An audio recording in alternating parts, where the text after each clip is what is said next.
আরে চেহারা দেখে বোঝা যাচ্ছে কি পরিমাণ ধুলা খেয়েছি।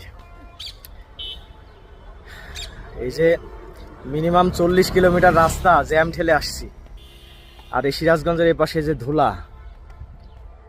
এই ধুলাতে দাড়ি মুছ পাকাই দিছে। আমি, আমার বড় ভাই শরীফুল, হ্যাঁ শরীফুল ইসলাম শান্ত। শান্ত, আর এই যে আমার ধুলোয় মিশ্রিত বাইক, নেমে যাওয়া অবস্থা।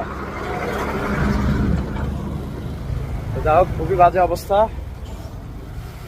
একটু রেস্ট নিচ্ছি। এখন হচ্ছে যমুনা সেতুর এই পারে আছি, এখন ওই পাশে পার হই নাই।